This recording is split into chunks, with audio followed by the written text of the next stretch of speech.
Good afternoon, children. In our science class, we are going to see lesson 13. What? We know 3/4 of our earth is surrounded by water. It's a form of solid, a liquid, and gas.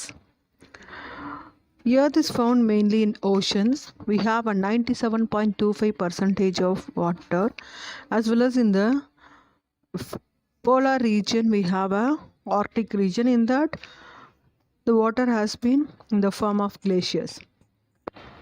The remaining we have a land portion. Now we are going to see the properties and then the uses, chemical properties, physical properties in this lesson. The first one is electrolysis of water. Electrolysis. Before to know electrolysis, we have to know the formula of water H2O. In the water itself, we have a hydrogen gas and oxygen gas. They are combined in the ratio 2:1 to form a water molecule. With the help of the current, when we pass through the electricity on the water, we can separate the gases present in the water. Here we have a picture. Electrolysis of water. When the two ends, one is a positive, another one is a negative terminal connected with the electrodes, and then we need to pass through the current on it. What is happening? In the positive side, we are collecting oxygen gas, and the negative side, we are collecting the hydrogen gas, because the water is a mixture of hydrogen and oxygen gas. So hence we can prove that 2:1 ratio of gases of oxygen and hydrogen has been combined to form a water. Here the electrolysis of water, two water molecules, 2H2O. Under the electrolysis process, it forms H2 and O2. The upper arrow mark shows the gas. The both are gases. And then here we are seeing the picture, copper sulfate and anhydrous copper sulfate. Actually, the copper sulfate is in a blue color crystal salt.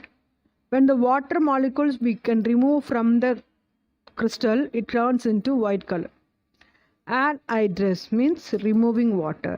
How to remove it? So when the copper sulfate continuously heat with the test tube, the water has gone out as a water vapor. It turns into anhydrous copper 2 sulfate, white salt. And then preparation of water in the laboratory. How to prepare? In this year 1781, the English scientist Henry Cavendish discovered hydrogen gas and then oxygen gas reacted with to form a water. First step, what he did, the zinc has been reacted with sulfuric acid, that is H2SO4. That time it forms a zinc sulfate, ZnSO4, and H2 gas comes out.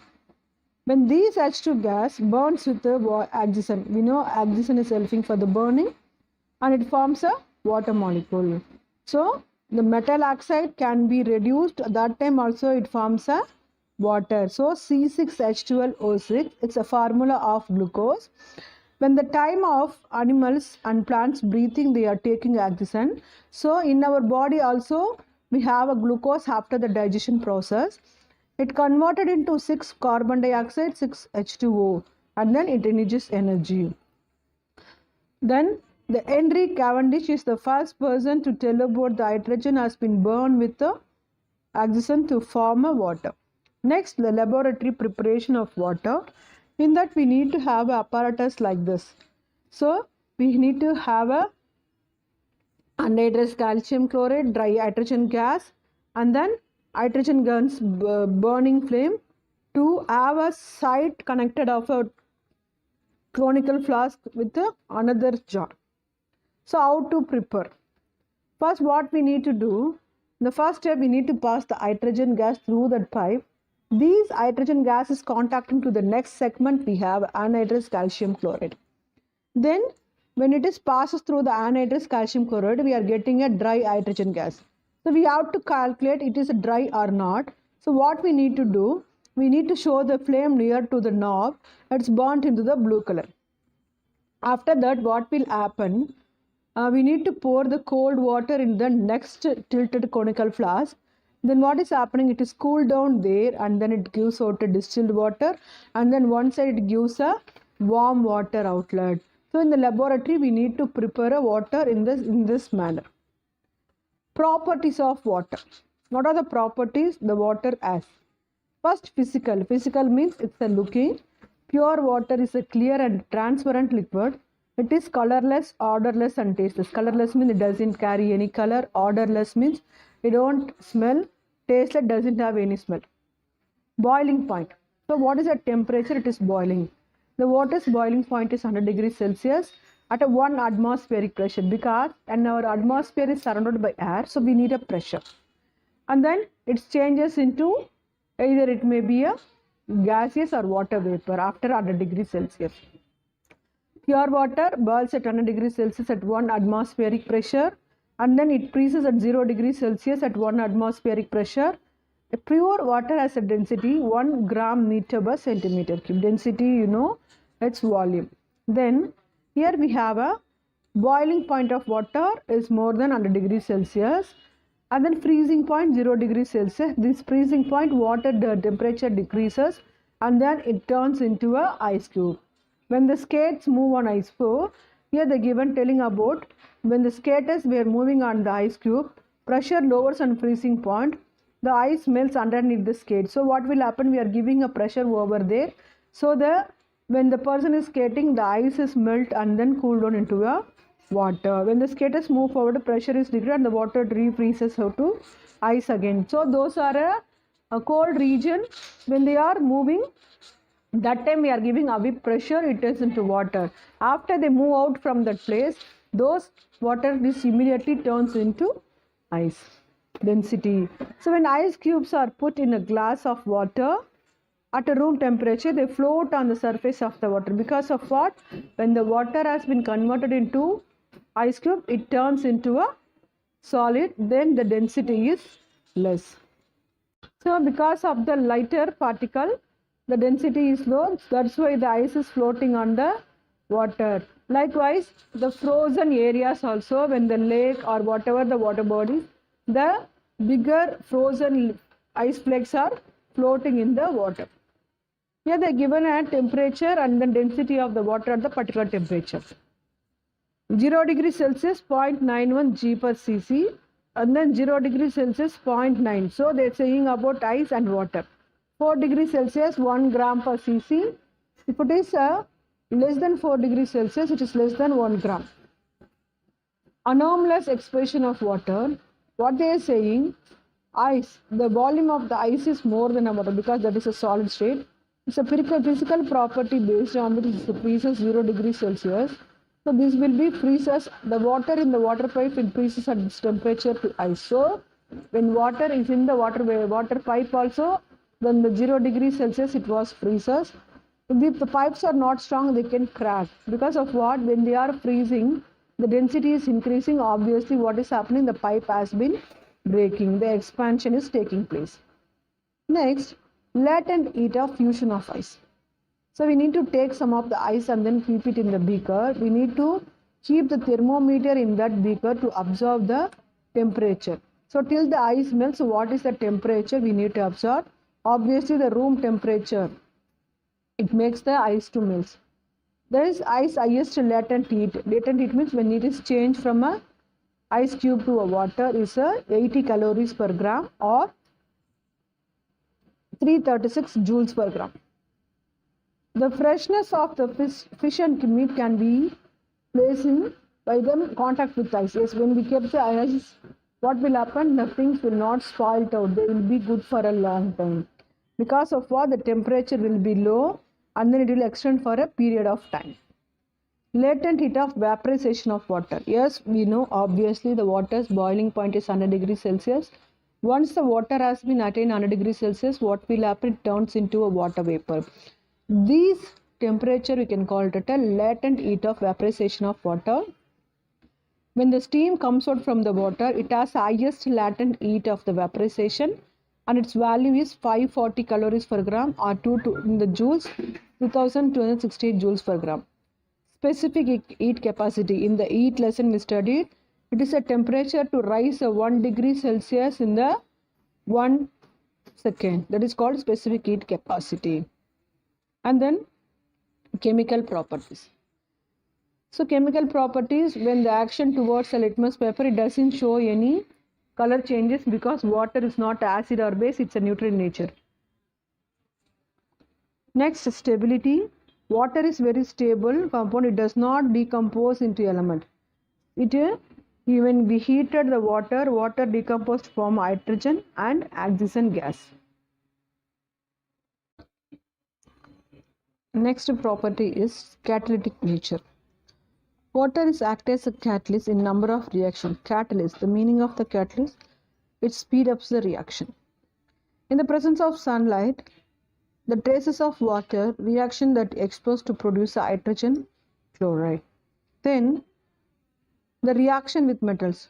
Water can react with the metals, then change the metals into metal hydroxide, that is bases, and then corresponding hydrogen gas comes out. Fill a throat with the water, cut a small piece of sodium with a knife and carefully drop it in water. When the sodium is react with water, it produces a flame because it will burn in the water. Magnesium is little more sluggish, so you cannot break it easily. It reacts with water, so and give hydrogen and magnesium hydroxide solution. So magnesium is reacting two molecules of water to form a magnesium hydroxide and hydrogen gas comes out. Many other metals react with water to form a corresponding hydroxide. Copper does not react with water at any temperature. That is why it is used for making pipes and boilers. Non-metals.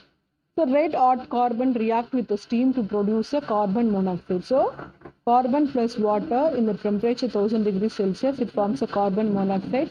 The upper arrow shows the gases and then H2 also a gas. Chlorine gas dissolves in water and produces hydrochloric acid. So Cl2 is reacting to H2O. In the presence of the sunlight, it forms a 4HCl, that is hydrochloric acid, and then O2. The oxygen gas comes out from the reaction. Water, a universal solvent. Because of all the substance, only few substances cannot dissolve in the water. So water is called a universal solvent. Especially sugars, liquids, everything was dissolved in the water. And then here they have one activity, place a sample of tap water on a clean watch glass. Watch glass means it's a glass to watch the water, and then boil the water in the beaker and make the watch glass to close it. What will happen? We can see the water droplets on the surface of the watch glass. So in that also we can see the number of rings appearance on the watch glass after evaporation. So it can forms a appearance of a concentric rings. Many rings are there. Next we have they are essential for the growth of development of plants. So the essential of water, it add taste to water, and then they supply the essential minerals needed for our bodies. And then most of the chemical reactions are important for our living that takes place in the cells of the body. We have many types of water: tap water, river water, and well. Can contain dissolved solid, but rainwater and water do not contain any dissolved solid. They are very pure waters and they form the rain and then distilled water. Apart from the solids, minerals, air is also dissolved in water and present in that. So air dissolved in water, important for the living organism to survive. For we people are surviving. Without water we cannot survive. Fish extract the oxygen from the water because fish is always in the water. They can get the oxygen from the water, dissolved water in the oxygen. Aquatic plants, that is water plants, also use of dissolved carbon dioxide for the photosynthesis, because in the land area the plants already get oxygen from the atmosphere to do the photosynthesis process, but in the aquatic plants, in the water itself, they will not get a sufficient amount of oxygen. So the mixed oxygen present in the water, they can take and do a photosynthesis. Carbon dioxide dissolve in the water and with limestone form a calcium bicarbonate. Marine organisms such as snails. So snails, oysters, they have a cover through the body. It is nothing but of calcium carbonate, and then shells. These shells have a calcium. Potable water. What is the meaning of potable water? You are swimming in the sea and by accident swallow some sea water. So how do you feel? Because it's like a vomiting. When we drink so much of water, sea water, it will makes us vomiting. Because of what? It has a more amount of salt in it, so it is not accepted by our body. Then most commonly the sodium chloride only present in the seawater. When it was increases, it contains more number of salt in it, so it makes us a vomiting. What are the character of potable water? This seawater we can call it as a potable water. It's colorless and odorless. It should be transparent. Transparent means what? The light can travel through it.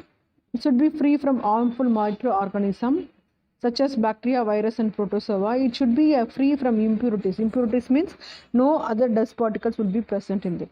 It should contain some minerals and salts. It is necessary for the body to dissolve. How to purify this water? So in our here, the total water, we have only 1% of pure water present in that. So rest in frozen and glaciers in the polar regions. So these 1% water only we are using for the drinking, cooking and washing or bathing, because it contains suspended and dissolved in the impurity. So we are consuming more water without purifying. So what will happen? It causes waterborne diseases such as typhoid and cholera. Therefore, water should be treated and purified before it reaches our home. So the purified water will not cause any diseases. Sedimentation. Sedimentation means nothing but water from the lakes or rivers is collected in a large sedimentation gel, that is allowed to stand undisturbed. So when we have to take a water and then we have disturbed and then keep it for some time, some of the particles has been settled down at the bottom. These process we can call it as a sedimentation process. After that process, we can filter the water and then we can use it. Filtration. So when we have a water sediment tanks, after that we need, with the help of the filter, we are filtering and then we are using it, because to remove the impurities with the help of filtration. Sterilization. It is also a process to remove the germs and bacteria from the water itself. The chemicals we need to use to remove the impurities, that is germs. We are using carbon dioxide, chlorine. So what we can see, the bleaching powder and all, we have a chlorine to clean the water tanks and then the water areas. So adding this chlorine, it will remove the germs present in the water. This process we can call it as a sterilization. Nowadays we are using RO purifiers. It stands for the technology, and then reverse osmosis is the process. It purifies the water. It purifies water and then destroy the germs in it. Hardness of the water, because some of the places when we use a soap to that water, it will not give any foam. So what will happen? Because this water has a hardness in it, so many salt and minerals are present in that, so this will not make the water to give a foam. So what we need to do? See here, we know the difference. For the hard water, it will not give any foam, but soft water, it gives a foam. So it is called a soft water. Sometimes the minerals and salts levels are low, also will not give a foam. So what are the disadvantages? While washing the clothes also, these hard waters will not give a effective look, and then it will damage the cloth also. And then in some cases, it will machine parts. When we use it, will spoil out the parts, and then the stomach ailment, stomach paining will come with whether when you use this water for a long period of time. How to remove of hardness? We have to remove the hardness temporarily and then permanently.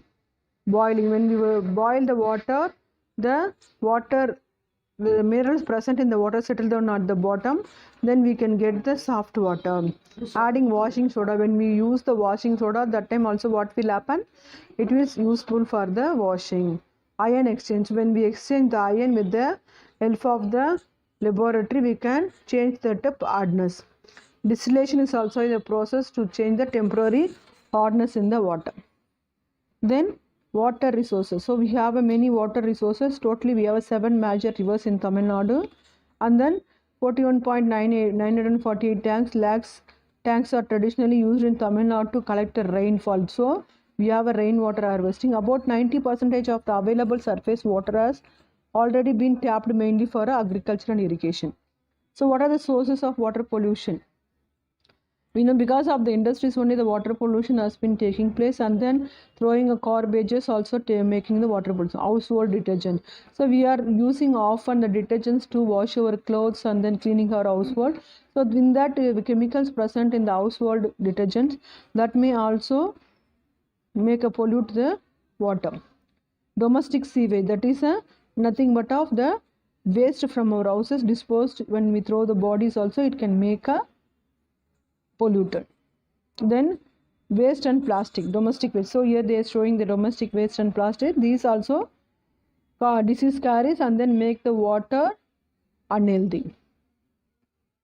Some of the agriculture activities also make the water polluted because we are using fertilizers, pesticides and insecticides. These will mix in the water to spoil out the water. Industrial waste has been mixed with the water areas, that also pollute the water.